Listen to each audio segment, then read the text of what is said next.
Gerd Peter Bruch, c'est vrai qu'on l'a vu dans le reportage, il y a beaucoup de travailleurs illégaux brésiliens notamment, puisqu'il y a cette frontière gigantesque entre justement ce territoire français et le Brésil. Les tensions, on l'a vu cet été, entre le président français Emmanuel Macron et Jair Bolsonaro, on imagine, n'aident pas finalement à ce travail de lutte contre cet orpaillage illégal.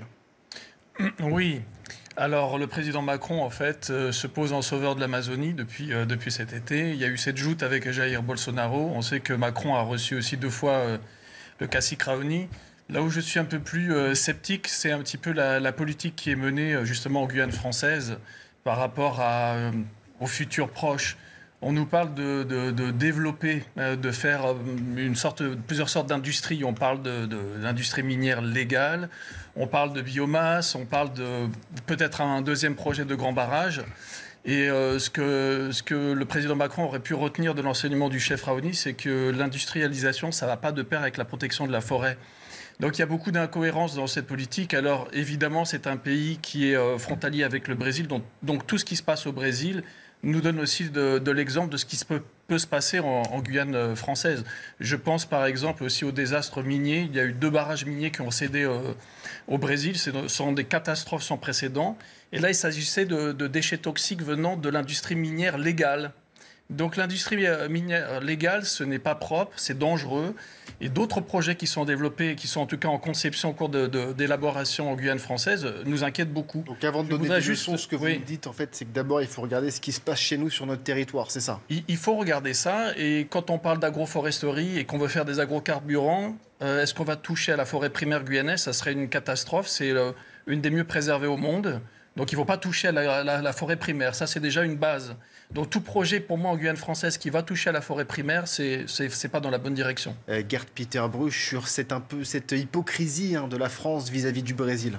Oui, et je voulais dire qu'on parle beaucoup du mercure, là, mais parlons aussi des mines officielles qui utilisent du cyanure. Le cyanure, ça pollue aussi durablement. Il y a un exemple avec une mine française qui n'utilisait pas du cyanure, mais de l'arsenic, qui a été fermée, qui est la mine de Salsigne. J'invite les gens à faire des recherches dessus. Des cas de cancer encore aujourd'hui, on parle de milliers d'années avant de récupérer du tersène. C'est-à-dire que sur même une exploitation légale, que ce soit par cyanurisation ou que ce soit par... Ça serait de l'écocide aussi d'utiliser du cyanure de façon, on va dire, massive en Guyane française. Le vrai or de Guyane française, c'est sa forêt primaire et il faut la laisser intacte. Ça, par exemple, je sais que le botaniste Francis Allais donne une piste. Il dit « Exploitons les richesses de la canopée ». Il y a des molécules incroyables en Guyane française, il y a des richesses à exploiter là-dedans. Pourquoi on ne va pas vers cette direction?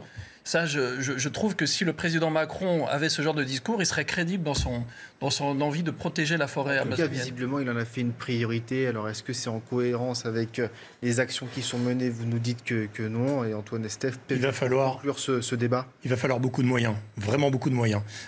Tout le monde le dit. Autant les militaires, ils n'ont pas le droit de le dire, mais ils le disent quand même. On les a fait parler, on a pu discuter avec eux. Ils ont besoin de moyens. Les gendarmes ont besoin de moyens. Ils n'ont pas de pirogues, pas suffisamment. Ils n'ont pas suffisamment de bases avancées, comme je disais tout à l'heure, pour pouvoir surveiller un territoire gigantesque. Vous disiez, c'est la taille du Portugal. C'est la taille du Portugal. La Guyane a quelques centaines de milliers d'habitants. C'est gigantesque. Et il n'y a pas de moyens non plus au niveau humain, il n'y a pas de moyens au niveau matériel. Et puis, il faut contrôler, il va falloir un jour oser contrôler les sites légaux. Parce que là, on parle des sites illégaux.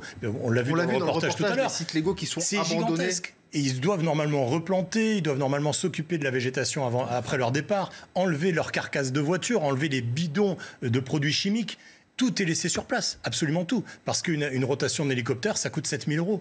Donc forcément, une rotation en hélicoptère pour un bidon, ils ne vont pas aller dépenser ça. Ils préfèrent prendre l'or, ils s'en vont et ils laissent tout sur place.